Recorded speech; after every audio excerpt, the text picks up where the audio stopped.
Today we're going to talk about the lessons we learned after flipping over 500 houses. Hey guys, my name is Ariane and this is my better half Chris. We created this channel to help good people like you retire early with passive income. So we're actually in the middle of this series where we talk about how we started as broke college students pretty much and how we ended up retiring with passive income through real estate investing at the age of 27. So if you watched the last few videos, you would have seen that we talked about flipping houses, right? We actually got distracted with this whole flipping house thing. We initially sought out to get financial freedom from passive income, but then, shiny object, we joined this mastermind where everybody was flipping and wholesaling houses, and so we kind of got sidetracked and took our eyes off the prize and then kind of got distracted for 5 years and flipped 500 houses. So Chris will talk more about that.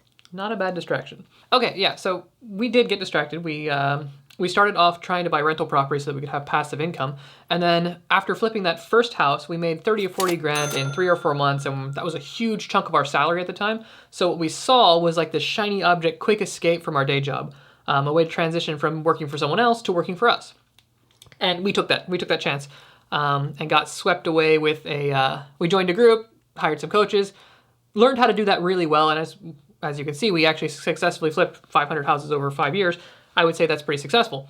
But the lessons we learned along the way are where the devil's in the details. So lesson number 1 is realizing that each niche in real estate is different. It requires a completely different team with a completely different skill set. So we started flipping houses, and we're actually pretty good at project management and money management, which makes a house flipping company successful. We tried to add in wholesaling because it seemed like an easy way for us to get more deals for us to flip. We were having trouble keeping enough deal flow to keep our flipping company going. As it turns out, that company is not a project management and money management company. That's a marketing and sales company. 100% marketing and sales, advertising and negotiation, and all these skills that, frankly, we didn't have to start with. We actually had to get those skills through brute force, a lot of blood, sweat, and tears, a lot of pain, a lot of stress. And the reason we failed there is because we didn't realize that it was a completely different business. And that set of skills, that team that we needed to build wasn't what we had naturally. So flipping houses is mostly a project management business with some money management. Wholesaling is mostly a advertising and sales, marketing and sales business with money management, cash flow management. Owning rentals is mostly an asset management business. So you're managing properties and cash flow. All different skill sets that not everybody has in equal amounts. Which I guess brings us to our second point. Lesson number 2 is focus on your strengths. So each one of us have unique gifts, unique abilities, unique interests, and it's actually best to figure out what those are so that you can find the business or the niche that is best suited for you. So like Chris said earlier, we went down this whole path of, we're just going to start wholesaling houses, but it involves so much sales and marketing skills that I personally had to brute force. Chris was actually still working his day job here, so I was the full-time person in the real estate company, and we didn't realize we had 3 different real estate companies at the time. So I brute forced my way into learning sales and negotiation and marketing, which I do not regret. I think it's a very useful skill. But if we had known how hard it would have been to, push that boulder up the hill, we would have focused on something else completely. Because at the end of the day, our goal was different. Our goal wasn't to create new skills necessarily. We actually wanted financial freedom. So for you, if you are starting out in your journey, or maybe you're in the middle of your journey, really look at yourself and ask yourself, what are my strengths? What am I actually good at? And be honest, guys. Like, I am very honest with myself. I am not a natural good negotiator. I'm not a natural salesperson. I have learned the skills I need, but if I was trying to be the best at something, it would not be sales. It would not be negotiation. We are amazing at money management, and money management probably at the top, and then after that, project management and operations, but not marketing and sales. So I'm being honest with myself, even though I've grown my skills to a level where I'm probably better at a lot of people. But, if that's you right now, like, figure out what you're good at, and it's usually linked to something you like. It's something you intrinsically just like doing, and it comes naturally to you. So if you don't enjoy anything about marketing or anything about sales, like, it's probably not your strength, and it's going to be best to focus on a niche or a business that's more aligned with your strength. And the thing here is that it's not that you can't. Obviously, we did, but to do it will take a lot more effort, a lot more stress, a lot more commitment to get that boulder up the hill than if you focus on something that you're actually already intrinsically good at. It'd be much easier to lift that weight than it is to push the sales boulder up the hill if you're not a salesperson. And that actually brings us to lesson number 3, which is to make sure that you are acting out of what you want, not what someone else has decided for you. A lot of times we get swept up by the Instagrams and the social medias and what that guy's doing and what those people are doing, and it's the energy we get caught up in it. Like, we joined the mastermind that was about flipping and wholesale, and suddenly we wanted to flip and wholesale, and we wanted to do it at a really high level. That's not necessarily bad if that was already in alignment with what you wanted. But if we start chasing someone else's dreams and we get there and realize it wasn't our own, we're going to be disappointed. We're going to put in all the extra effort and not actually get what we wanted. So the lesson here is to actually stop and think about what you actually want, not what society has conditioned you to think you want.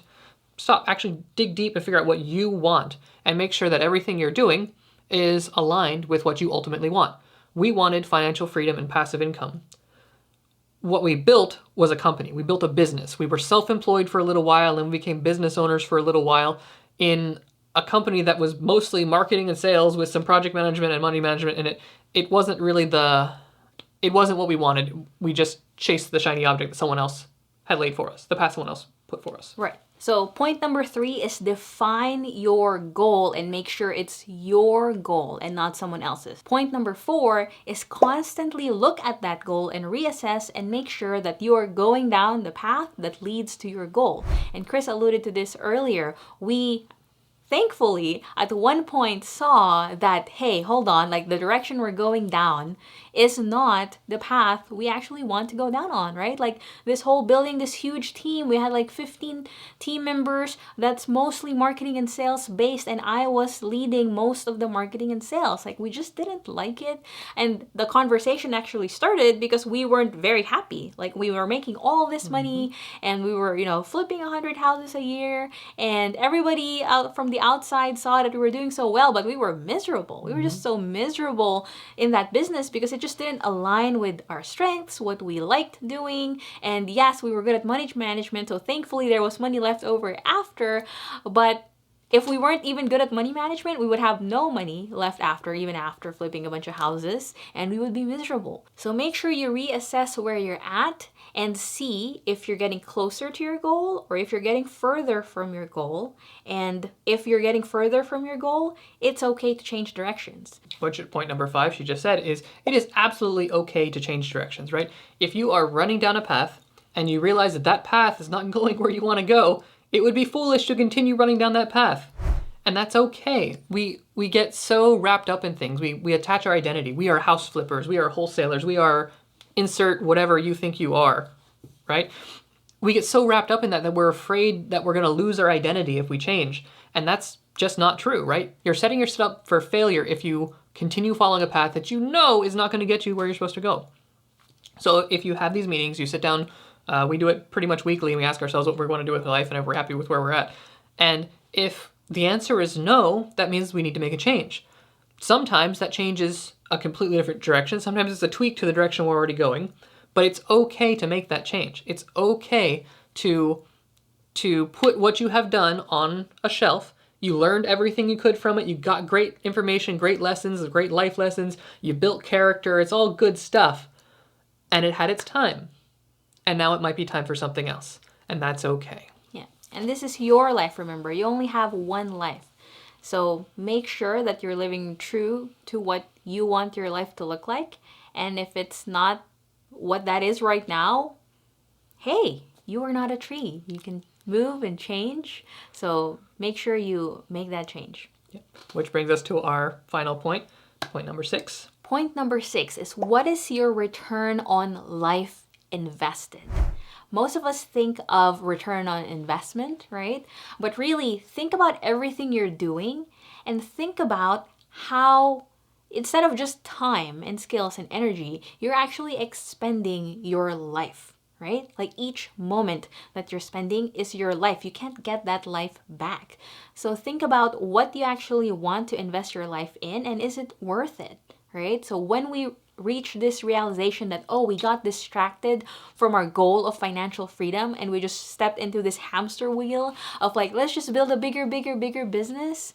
That wasn't our goal to begin with. We wanted to have passive income so we could be free to do the things that we actually wanted to do with the people we want to do it with and when we want to do it. We didn't want to be stuck to a thing that involved something we weren't passionate about and we didn't enjoy, even though we eventually got good at it. So as we saw that, we saw that, hey, like, let's not flip houses anymore. Let's actually go back to the original plan that we got distracted from, which is buying rental properties. And that led us to finding multifamily properties, because by the time we realized this distraction, we were like 3 years in. We got distracted for 3 whole years and didn't add any rental properties to our portfolio. We had a lot of catching up to do.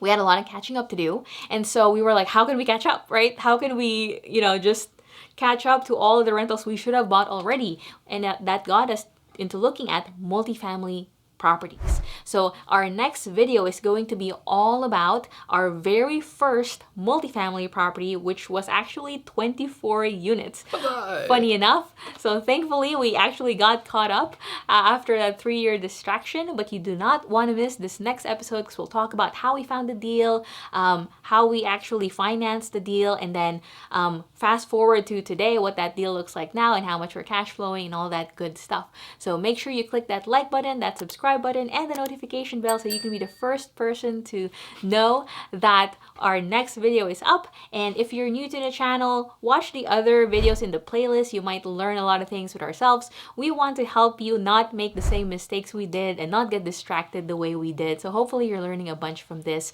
We also have a free Facebook group called Faster Financial Freedom. So if you have any questions for us, please feel free to throw it up there. We have a bunch of other people there who are on the road to financial freedom. Some are already there already. So thank you guys for watching, and we'll see you on the next video.